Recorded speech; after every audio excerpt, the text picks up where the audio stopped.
What is up, y'all? It is me, Tasha C, and welcome to the Tasha C Show podcast.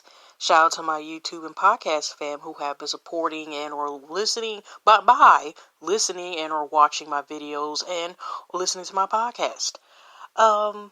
If you're part of my podcast fam or you're liking what you're listening to, don't forget to click press that follow button wherever you're listening on my podcast, at. And, if you're wondering about this YouTube channel, which I have no problem, I have no problem with you being part of both my YouTube and podcast, baby. I approve it with 2 thumbs up, okay? But if you want to know about this YouTube channel, just put YouTube in the search, tashactv. Don't forget the TV part, because you won't see my little profile pic with my glasses and my pink braids. I still got pink braids.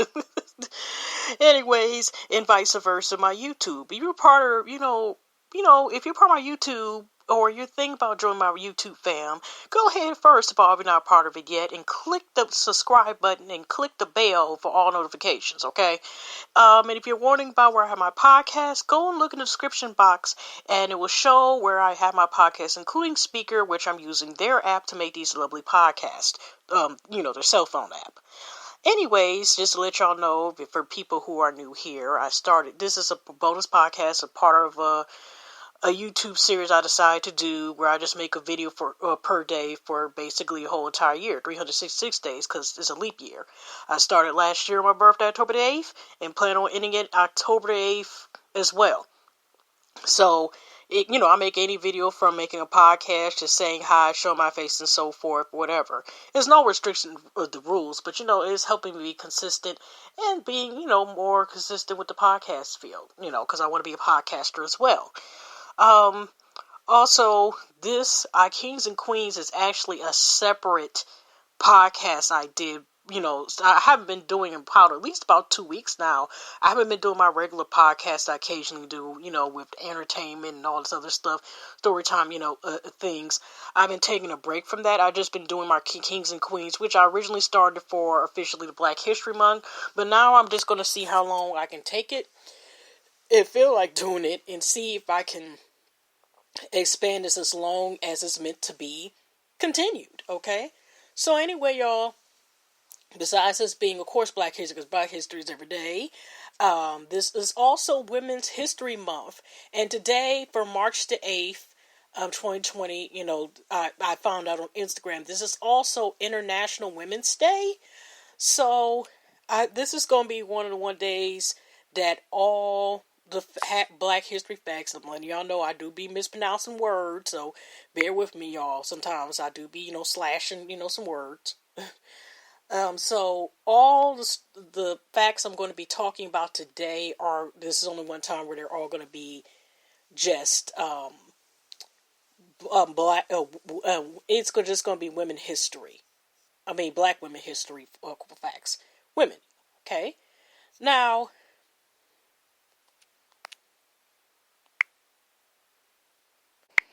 okay, we're going to go this time I went to blackhistory.org.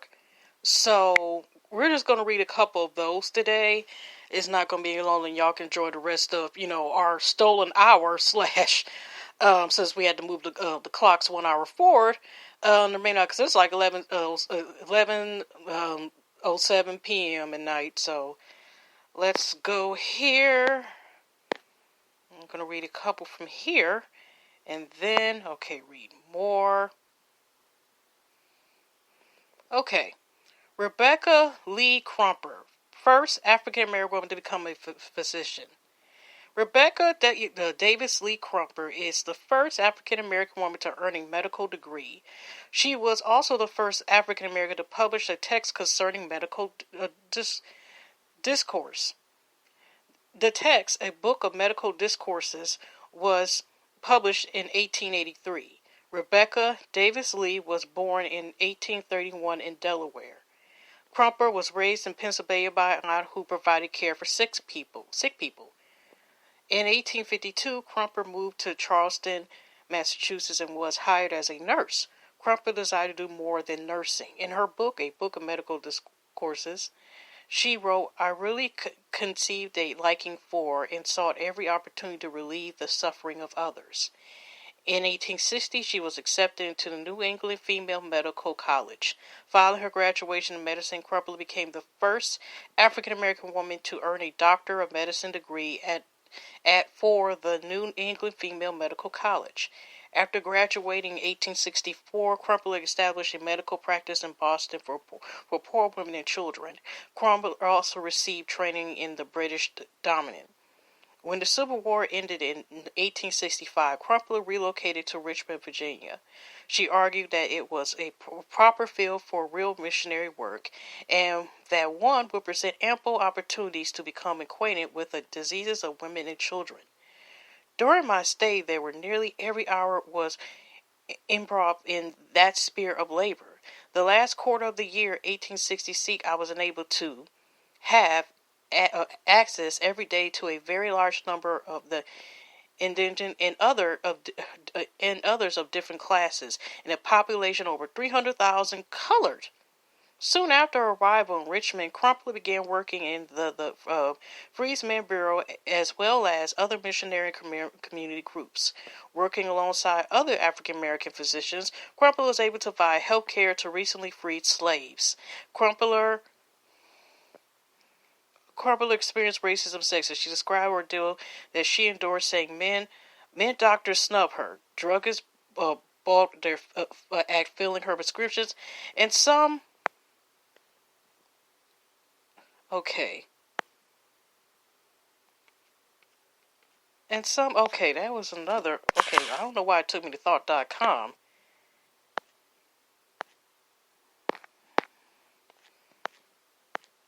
Sorry, y'all, I was pausing and then, okay, and some, I'm trying to,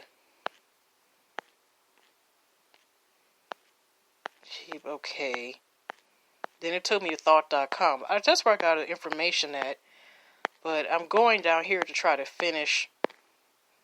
Oh, okay, I guess that's where you get the rest of the information from.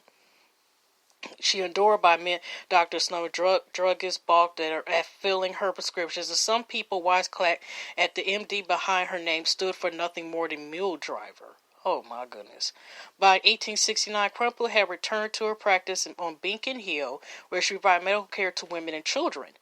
In 1880, Crumpler and her husband relocated to Hyde Park, Massachusetts. In 1883, Crumpler wrote the book of medical discourses. The text was a compilation of her notes she had taken during her medical field, personal life and death. She married Dr. Arthur Crumpler shortly after completing her medical degree. The couple had no children. Crumpler died in 1895 in Massachusetts. Okay, legacy. In 1889, Dr. Sandra's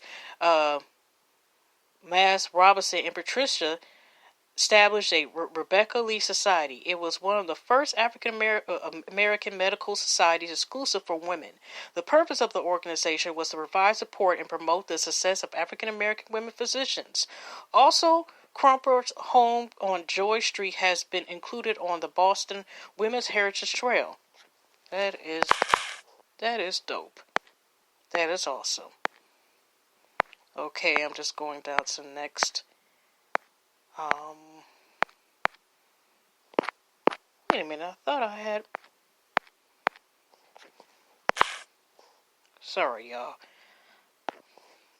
This is my first time getting new to the site, and I was trying to. I know I'd seen some other people on here, women that I wanted to talk about today.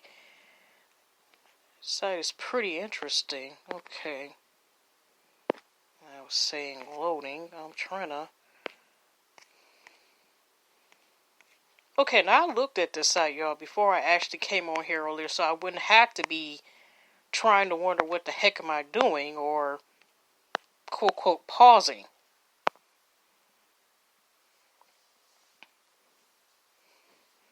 Okay, I'm waiting to load up. Okay, now we heard about this living legend, actress, and so forth, and especially if you watched the Greenleaf series, if you ever seen, like, years ago, of a movie based on biography of the life of Josephine Baker, where I'm talking about, and especially the comedy life drama, The Lie Between Love and Hate, you know. Okay, Lynn Winfield. She was born 1953. Okay, I guess I got it here. May the 6th, 1953 to be exact. Lynn Winfield is an American actress and producer.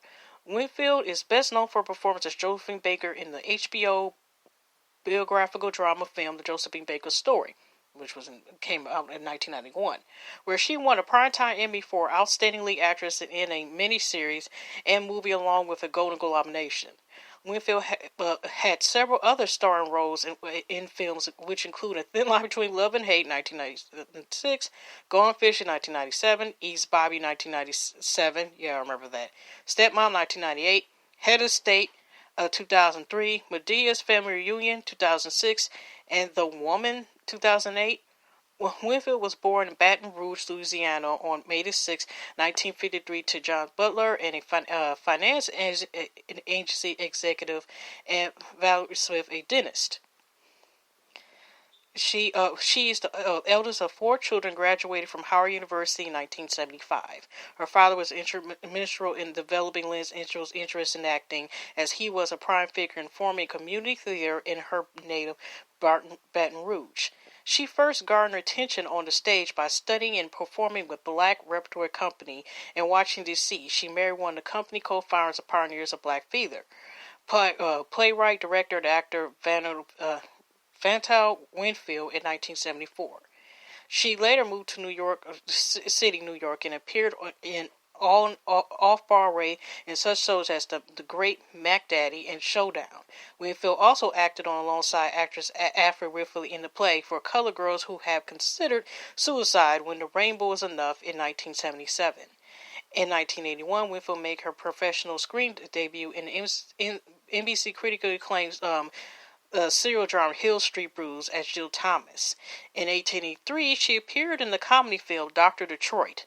Other films in the 1980s included The Slugger's Wife, 1985, Super Round, 1985, and Jaws: The Revenge, 1987. She also starred in television films. The George McKinnon Story, 1986, alongside Denzel Washington, and The Women of Brewster's Place, 1989, alongside Oprah Winfrey, sometimes, which is based on the book of the same name. Winfrey, okay, yeah, I gotta click to the sources this time. Oh, okay. This is from Blast Pass. This is the other site I've been using. Just to let y'all know, if y'all want to also go to Black History, what is Black History Facts? I'll go back to the site again. Even when you go to the site, they obviously get information, you still have to click it on the other side to get the remaining amount of it. So I'm just scanning real quick. Okay. True Booze and so. Okay, Winfield's acting continued in the 1990s with a Josephine Baker story, 1991, A Triumph of the Heart, the Ricky Bell story, 1991, Stumping at the Salary, 1992, Taking the Heat, 1993, State of Emergency, 1994, and A Thin Line Between Love and Hate, 1996, co-starring with Martin Lawrence. Winfield's credits to the 21st centuries include The Rebound, 2009, and Mama I Want to Sing, 2011. From 2014 to 2015, she appeared in the ABC television series How to Get Away with Murder as the villainous Mary Walker. She also had a recurring role on Hit the Floor. In 2015, Winfield was cast in the Oprah Winfrey Network series Greenleaf, in which she plays the leading role of Lady Mae Greenleaf, the matriarch of the Greenleaf family. She won a Gracie Award for Best Actress in a Supporting Role Drama. Winfield continued to act in Greenleaf on the second season ongoing 2017. Over her career beginning in 1983 to 2016, Winfield has appeared in over 39 movies and 52 television programs or series. Winfield was married twice. Her first marriage was to Vanfield Winfield from 1974 to 1978. Her second husband was director Brian Gibson. They were married from 1990 to 1992 and had a daughter, Grace. Okay.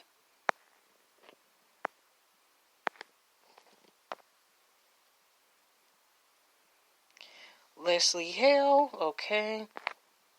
Leslie Hale is a chief financial officer and executive vice president from RLJ Lodging Trust. In this role, Hale is responsible for all financial matters across RLJ and is intricately involved in the company's major decisions, including investments, daily operation, long-term strategic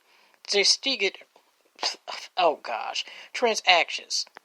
Okay. Hale joined RLJ in as Director of Real Estate and Finance with responsibility for obtaining financing for all assets and managing execution process for each financing and real estate transaction. Hale was promoted to Vice President with responsibilities expanded to include all Treasury functions.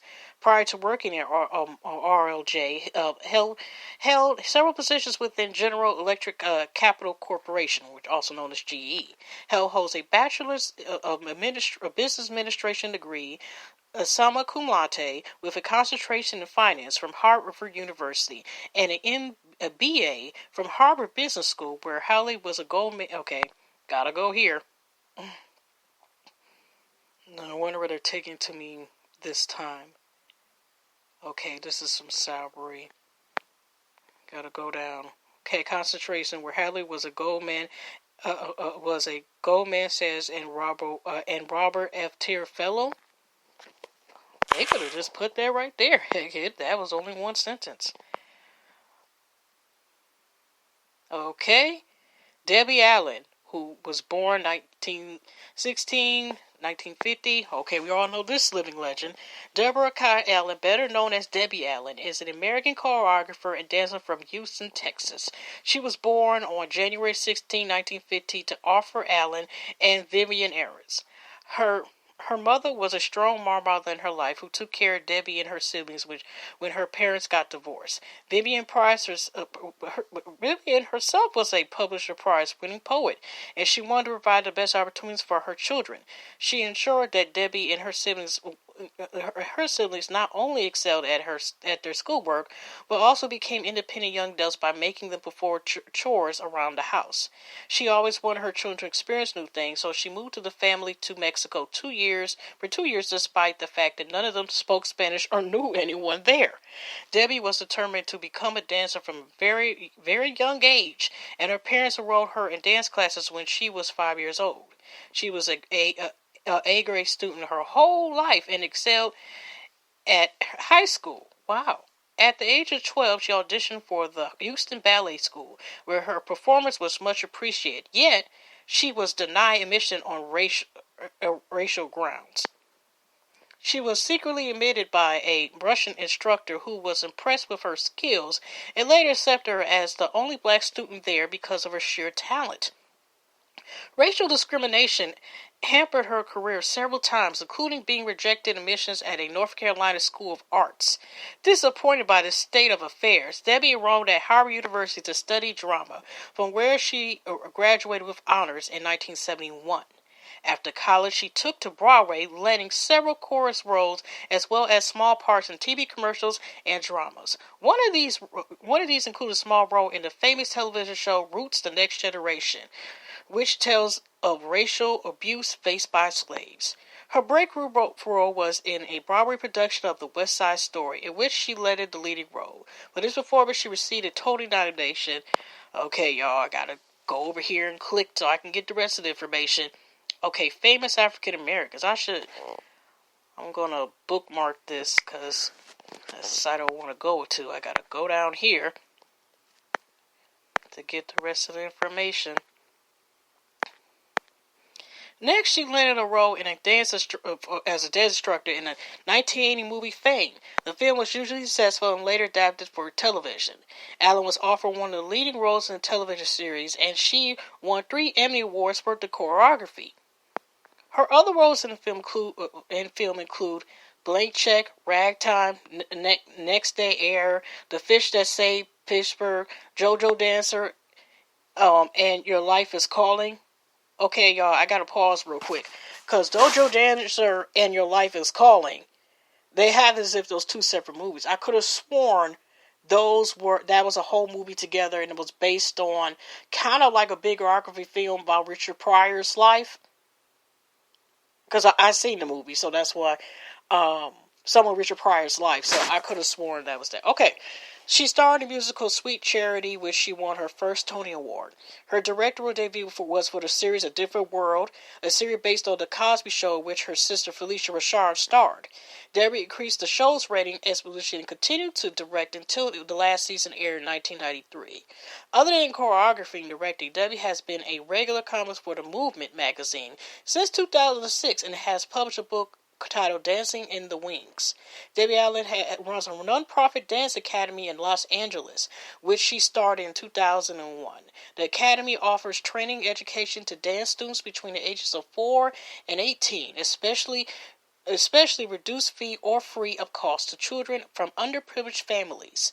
For her service to the arts, she has won several awards and honors, including a star on the Hollywood Walk of Fame, Lifetime Achievement Awards, and Image Awards. She is married to a former NBA player, Nora Nixon, with whom she has 2 children. Okay.